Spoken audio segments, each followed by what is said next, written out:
नमस्कार, स्वागत है आपका न्यूज इंडिया में। मैं हूं आपके साथ उमंग माथुर। अब आइए बुलेटिन की शुरुआत कर लेते हैं इस वक्त की कुछ प्रमुख खबरों के साथ। आपको बता दें कि मुख्यमंत्री आवास में मुख्यमंत्री त्रिवेंद्र सिंह रावत की अध्यक्षता में महत्वपूर्ण कैबिनेट बैठक हुई।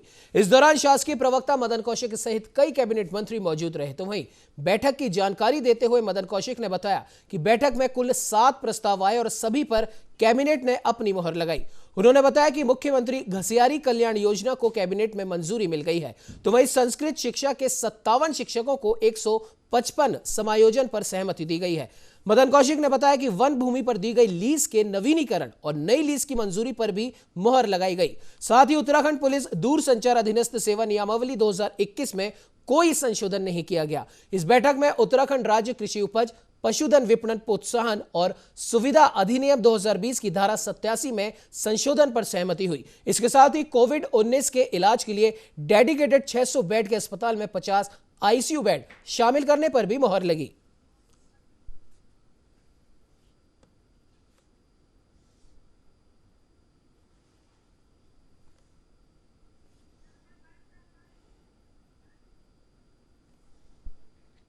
मंत्रिपरिषद के सम्मुख 7 विषयों पर विस्तृत चर्चा हुई।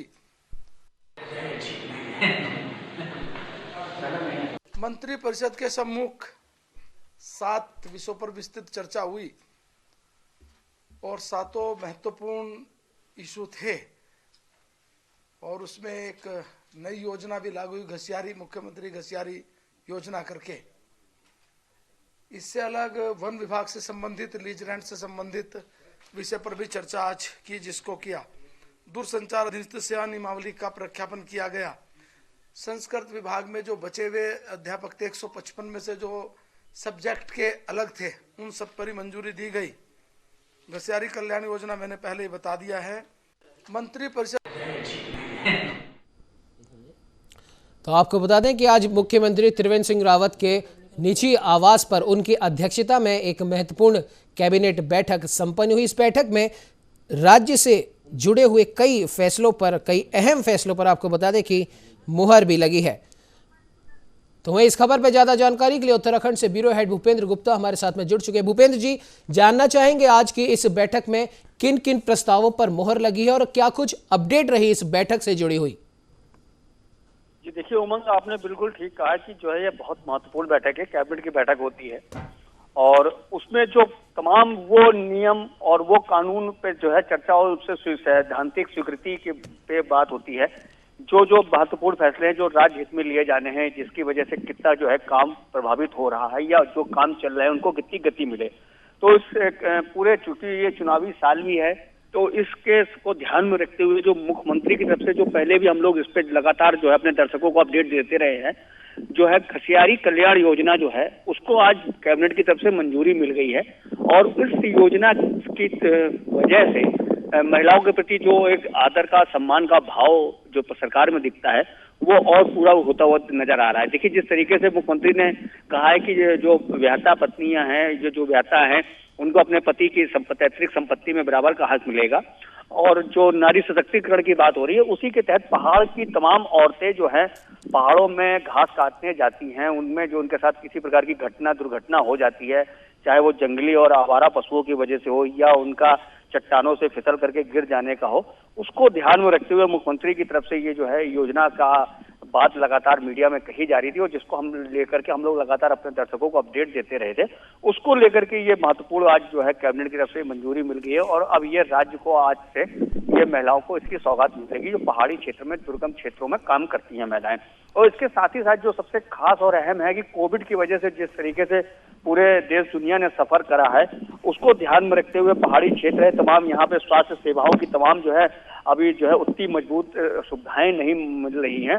तो कोविड के मद्देनजर जो अस्पताल या जो छोटे छोटे सामुदायिक केंद्र या इनके निर्माण किए गए थे, उसमें जो 600 बेडों के जो अस्पताल थे, उनका जिनकी टोटल जो 600 बेड है, उनमें से जो 50 आईसीयू बेड शामिल किए गए हैं। तो उसमें यह है कि कम से कम लोगों को तत्काल स्वास्थ्य सेवाएं, तत्काल जो है उनको स्वास्थ्य से संबंधित जो सेवाएं हैं वो मुहैया हो सके, तो उसको लेकर के भी ये काफी अहम फैसला है।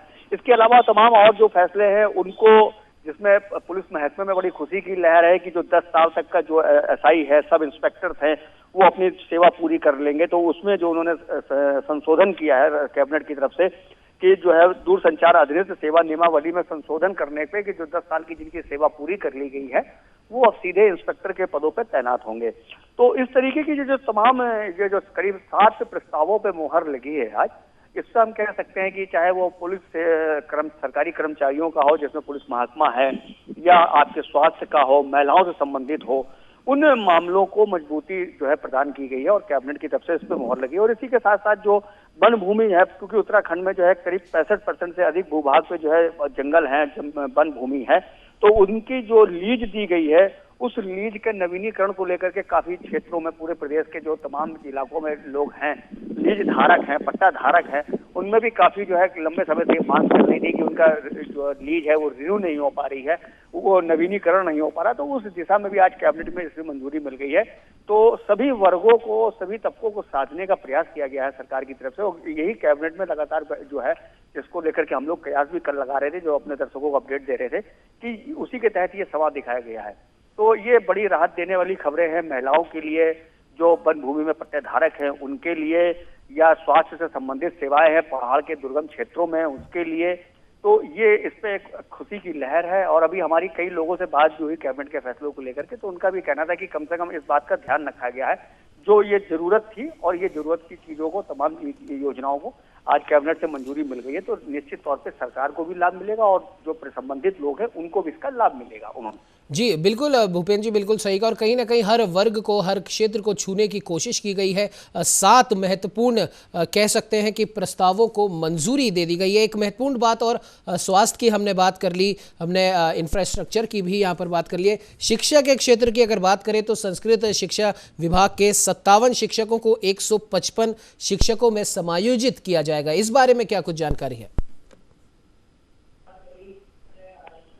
ठीक कहा आपने। देखिए, इस तरीके की जो जितनी भी तमाम ये योजनाएं हैं, इन योजनाओं को जमीनी धरातल पे अब इसकी ऑर्डर जो है इसकी जो संबंधित विभागों को सबको पहुंचा दिए जाएंगे। जैसे वन भूमि का मैंने जिक्र किया, जो पट्टे धारक हैं तमाम जो हैं गढ़वाल और कुमाऊं दोनों मंडलों में तमाम जो है सैकड़ों गांव वन पंचायतें ऐसी हैं जहां पे जो है लंबे समय से मांग चल रही थी इनके नवीनीकरण को लेकर के। तो उसका जैसे ऑर्डर आएगा उसमें से तमाम लोग प्रोत्साहित होंगे। अब अधिकारियों भी फटाफट फाइलें इनकी तैयार कराना, उनको वहां तक का पहुंचाना, उनको लोगों को राहत देना। तो ये इस दिशा में भी काम होगा।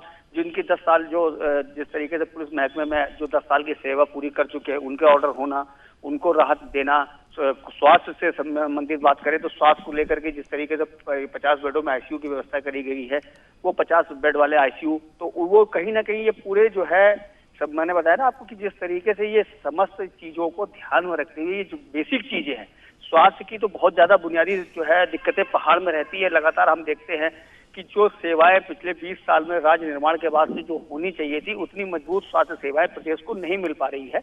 लेकिन जो इस तरीके से ये कोविड के बाद से और जो कहर बरपा है, या डॉक्टर्स की जो कमी है, उन कमियों को ना पूरी करने के कारण ये जो स्वास्थ्य सेवाएं आज की डेट में जो लचर है, तो काफी दिक्कतों भरा जो है माहौल रहता है उन इलाकों में जहाँ पे स्वास्थ्य सेवाएं दी हैं। तो वहाँ पे इस तरीके की ये जो नियम है ये काफी मददगार होंगे सरकार के लिए भी और स्थानीय लोगों के लिए भी, कि अब लोगों को कम से कम ये राहत मिलेगी।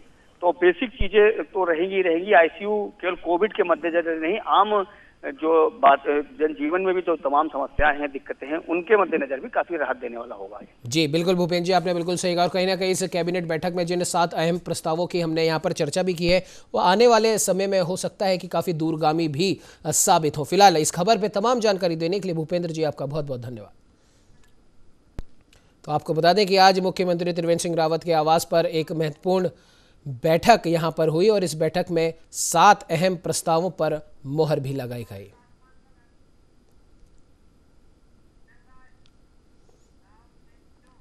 चलिए रुक कर लेते हैं अगली खबर का, जहां 10 साल के इंतजार के बाद आखिरकार हरिद्वार देहरादून राजमार्ग जनता को समर्पित होगा।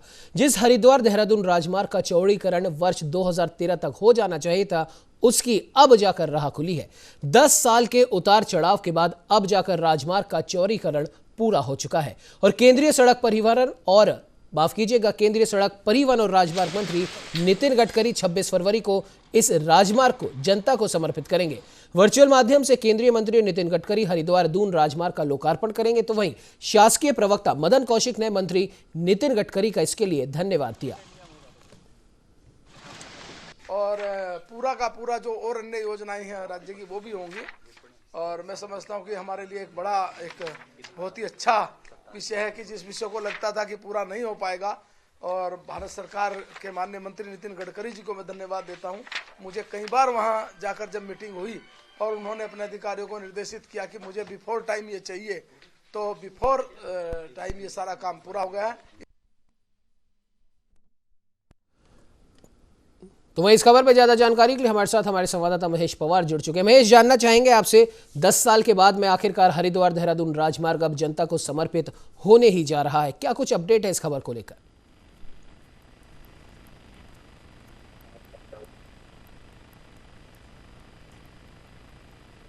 जी महेश, सुन पा रहे हैं आप मुझे? जी जी 10 साल के बाद आखिरकार हरिद्वार देहरादून राजमार्ग अब जनता को समर्पित होने जा रहा है 26 फरवरी को, क्या कुछ अपडेट है इस खबर पर महेश? जी उमंग, मैं आपको बताना चाहूंगा जिस तरह से लंबे समय के अंतराल के बाद अब हरिद्वार देहरादून हाईवे जो है वो कहीं ना कहीं बहुत ही यात्रियों के लिए सुदृढ़ होने जा रहा है। और कल नितिन गडकरी जी जो है इसका उद्घाटन करने जा रहे हैं। और चार धाम यात्रा की बात करें या फिर बद्रीनाथ केदारनाथ यात्रा की बात करें तो कहीं ना कहीं अपने आप में ये उत्तराखंड के लिए एक बहुत बड़ी सौगात होने जा रही है। और हमारे साथ इस समय कुछ लोग मौजूद हैं। अजय साहू जी हैं हमारे साथ, पूर्व भाजपा के मंडल उपाध्यक्ष हैं। और आइए इनसे जानना चाहेंगे कि क्या इनकी राय है और ये जो राजमार्ग कर से उद्घाटन होने जा रहा है इसको लेकर इनकी क्या प्रतिक्रिया है। जी जी साहब। जी, मेरा नाम अजय साहू है और मैं आपको बता दूं कि ये राजमार्ग का जो उद्घाटन होने जा रहा है, वर्षों से इस राजमार्ग की जो है लंबे समय से हमारे उत्तराखंड वासियों को इसकी दरकार थी। और आज माननीय नितिन गडकरी जी के कार्य क्षेत्र में यह कार्य पूर्ण हुआ है। तो तमाम जनता के लोग और आम लोग जो है इससे बहुत खुश हैं। और खुशी की लहर ये भी है कि तमाम रास्ताओं के साथ जो ट्रैफिक रास्ते में रहता था, जो रास्ता करीबन 6-7 मीटर लंबा हुआ करता था, आज वो 14 से 16 किलोमीटर लंबा है लगभग। तो एक्सीडेंट की व्यवस्था भी कम रहेगी और जो पर्यटन को भी इससे बढ़ावा मिलेगा, क्योंकि सौंदर्यीकरण बहुत अच्छा हो रहा है। रोड में चारों तरफ कहीं से पहले जाम की जो स्थिति रहती थी, अब वो जाम भी नहीं रहेगा और बहुत अच्छी व्यवस्था यहाँ पर हमें देखने को मिलेगी। हम सभी बहुत खुश हैं। धन्यवाद करते हैं माननीय नितिन गडकरी जी का और मोदी जी का कि जिन्होंने इस कार्य को जो है पूर्ण करने में अपना सहयोग। जी मम्मा, हमारे साथ में इस समय AK सिंह जी हैं, विश्व हिंदू परिषद के जिला मंत्री भी हैं और कहीं ना कहीं टूर एंड ट्रेवल्स का इनका जो यहाँ पर कारोबार भी है। और इनसे जानना चाहेंगे कि क्या इनकी प्रतिक्रिया है आज इस कार्यक्रम को लेकर। जी जी महेश पवार जी, बहुत ही खुशी और हर्ष की बात है हमारे पूरे उत्तराखंड के लिए जो ये राजमार्ग का उद्घाटन और निर्माण केंद्र सरकार द्वारा राज्य सरकार के माध्यम से हुआ है। इससे कहीं न कहीं हर एक व्यक्ति को इसका फायदा मिलेगा। और जो चार धाम यात्रा हमारे उत्तराखंड का मशहूर यात्रा है, उसमें जाम की स्थिति बनी रहती थी, उससे निजात मिलेगी।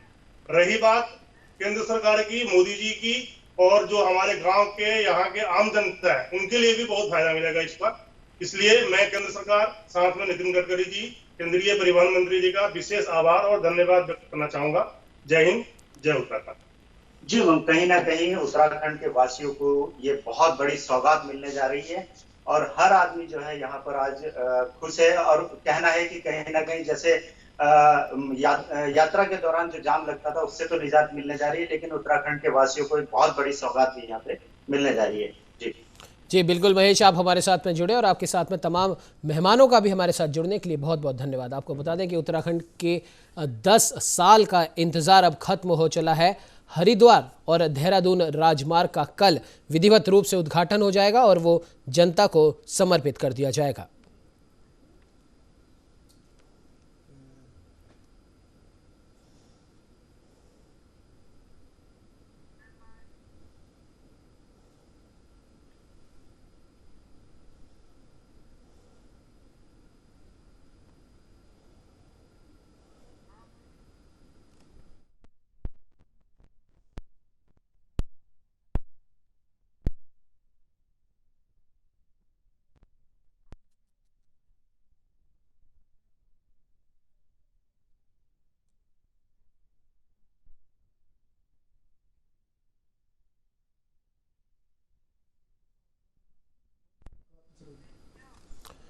तो वहीं बढ़ते अगली खबर की ओर, जहां उत्तराखंड में सभी पार्टियों ने आगामी विधानसभा चुनाव की तैयारियां अब तेज कर दी हैं, तो वहीं सूबे में चुनाव से पहले दल बदल की राजनीतिक हवा भी तेज हो चली है।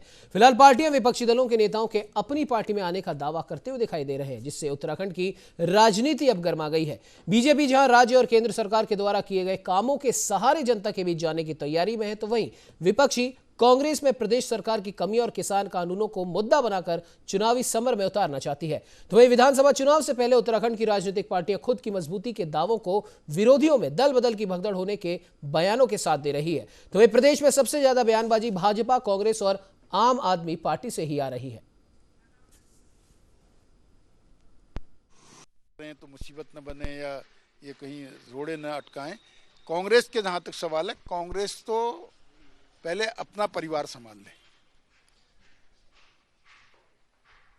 अभी थोड़े दिनों बाद ही मैं दिखाऊंगा कि कांग्रेस के लोग कितने मेरे पास आते हैं। कांग्रेस अपना परिवार संभाल ले, दूसरों की चिंता न करे। आदमी पार्टी कुछ भी कहती रहती है, वो चर्चाओं में रहने की शौकीन है। आपने देखा तो कितने लाखों के विज्ञापन अपने वो छापा करती है, जबकि उन विज्ञापनों के पैसे से विकास कार्य किए जा सकते हैं। तो अभी मोहनिया जी ने कुछ कह दिया। 2-3 महीने पहले आपने देखा कि मनीष सिसोदिया जी देवभूमि आए थे, उन्होंने कहा कि एक बड़ा चेहरा हम बहुत जल्द आम आदमी पार्टी के लिए उतारने वाले हैं मुख्यमंत्री के रूप में। लेकिन आज 3 महीने बीत जाने के बाद भी वो बड़ा चेहरा नहीं उतार पाए। और यदि कोई पार्टी, ये सोचने वाली बात है कि यदि कोई पार्टी किन्हीं बड़े लोगों को शामिल करती है अपने पार्टी के अंदर, तो वो अंतिम चरण तक, अंतिम दौर की बातचीत तक उस बात को अंडर कवर रखती है, उस बात को गुप्त रखती है। कोई इस तरह से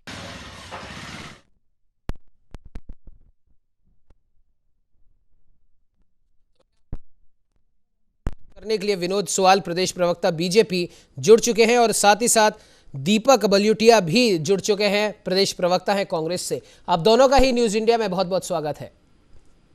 दीपक जी, सबसे पहले आपके पास आना चाहूंगा क्योंकि यहां पर बीजेपी की गवर्नमेंट है, मुख्यमंत्री त्रिवेंद्र सिंह की सरकार यहां पर चल रही है और डबल इंजन का दावा बीजेपी करती है क्योंकि केंद्र में भी उनकी सरकार है, राज्य में भी उनकी सरकार है। किन पहलुओं पर आप त्रिवेंद्र सरकार के मुकाबले एक अच्छा शासन आगे आने वाले चुनावों में अगर जीतते हैं तो दे सकते हैं? देखिए, जैसा कि बहुत अच्छा सवाल आपने किया जी।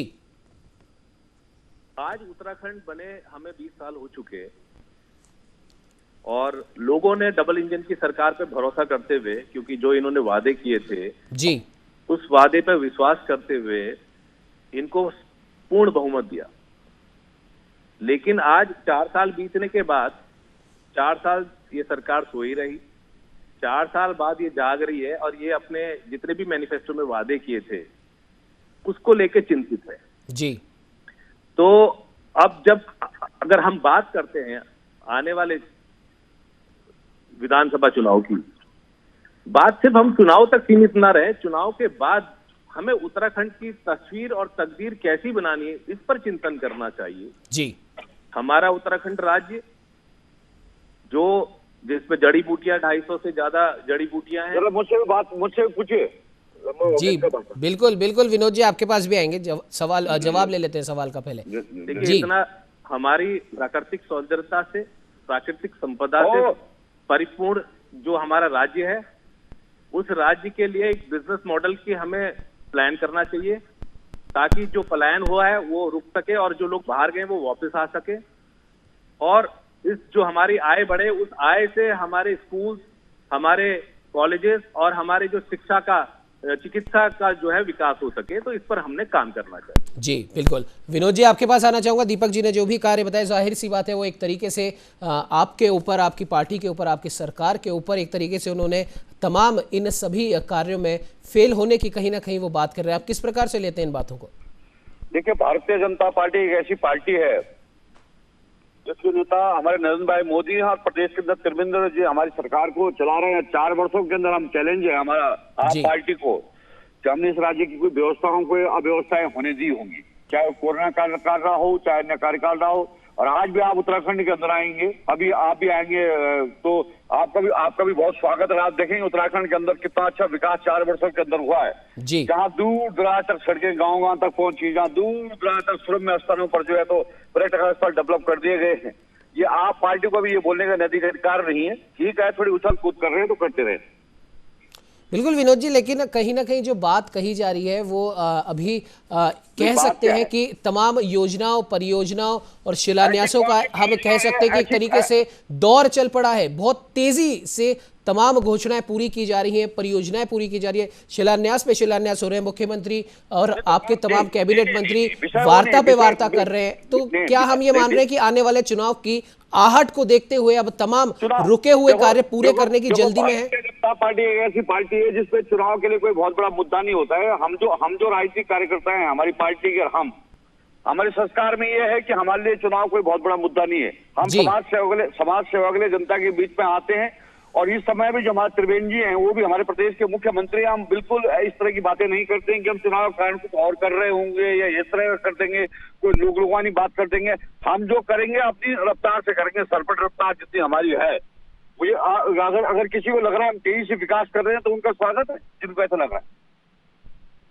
के पास आना चाहूंगा, बीजेपी तो एक बहुत बड़ा यहाँ पे हम कह सकते हैं कि जो मुख्य मुकाबला हमेशा बीजेपी और कांग्रेस में ही देखा जाता है। आपसे सवाल करूंगा उस बारे में, उससे पहले स्वागत कर लेते हैं हमारे साथ में समित टिक्कू भी जुड़ चुके हैं, प्रदेश प्रवक्ता हैं आम आदमी पार्टी के। समित जी, बहुत बहुत स्वागत है न्यूज इंडिया में।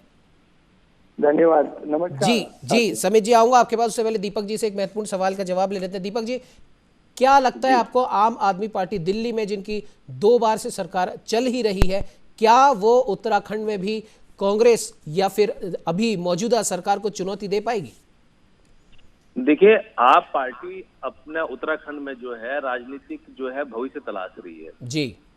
और राजनीतिक भविष्य कैसे तलाश रही है आपको पता है कि जो कांग्रेस या बीजेपी के लोग हैं उन तक पहुंचने की कोशिश कर रही है। इनके पास अपना कोई इस तरह का कोई स्टेट के लिए कोई ठोस मॉडल नहीं है, कोई रोड मैप नहीं है जी। सिर्फ और सिर्फ इनके पास एक ही है कि भाई बिजली पानी फ्री हम देंगे। तो ये एक कोई पूरा परिपूर्ण कहना चाहिए, कोई रोड मैप नहीं है। इससे सिर्फ बिजली और पानी देने से उत्तराखंड का विकास कैसे होगा ये मुझे समझ में नहीं आता। हमारे पास proper planning, proper road map क्या है? समित जी से ही पूछ लेते हैं। समित जी, क्या सिर्फ बिजली पानी मुफ्त देना या फिर कम रेट में देना या फिर और जो तमाम मुद्दे हैं उन पर तो बात की नहीं जा रही? आप उत्तर प्रदेश में भी गए थे, वहां पर भी आपने कहा था कि दिल्ली वासियों की तरह ही उत्तर प्रदेश वासियों को भी बिजली पानी फ्री में या फिर कम रेट में मिलना चाहिए, उनका भी अधिकार है। तो क्या सिर्फ और सिर्फ बिजली पानी ही आपके लिए एक बड़ा मुद्दा है? समित जी, देखिए, हम जो बात कर रहे हैं वो पूरे के पूरे जिस तरह हमने दिल्ली का विकास किया है उसी तरह से हम उत्तराखंड के विकास की बात कर रहे हैं जी। जिस तरह से एक अनिश्चितता और विषम परिस्थितियों में उत्तराखंड घिरा है, तो यहाँ के लिए कुछ ठोस कदम, कड़े कदम उठाने के लिए दुस्साहस के स्तर पर साहस बनाने की जरूरत है। और अगर इस राजनीतिक दांवपेच के बीच आम आदमी पार्टी ये साहस दिखाए तो आपको मान लेना चाहिए कि आम आदमी पार्टी कुछ पाने की बजाय कुछ कर गुजरने की चाहत रखती है। लेकिन समित जी, दिल्ली में कोरोना तो कंट्रोल कर ही नहीं पाए आप। सबसे बड़ी विफलता तो वही है। महाराष्ट्र की हालत देख लीजिए, राजधानी दिल्ली की हालत देख लीजिए। पूरे देश में इस समय सबसे ज्यादा कोरोना का संक्रमण इन्हीं 2 जगह पर देखा जा रहा है और साल भर से ज्यादा का समय हो चुका है। तमाम राज्यों में कहीं ना कहीं ये कंट्रोल हो चुका है। अगर महाराष्ट्र को एक बार को हम छोड़ दे तो, और दिल्ली तमाम राज्यों के मुकाबले में उसका क्षेत्रफल भी छोटा है, इतनी सी जगह में आप कोरोना के मामले में इतना ज्यादा सफल तो नहीं हो पाए। बाकी राज्यों की आप बात कर रहे हैं यहाँ पर। समित जी, आवाज सुन पा रहे हैं आप मेरी? जी, मैं सुन पा रहा हूं विनोद सुयाल जी। समित जी, बताइए। लगता है किसी तकनीक हामी वजह से समित जी से हमारा संपर्क नहीं हो पा रहा है। हमारे साथ में जुड़ने के लिए आप तीनों ही मेहमानों का बहुत बहुत धन्यवाद।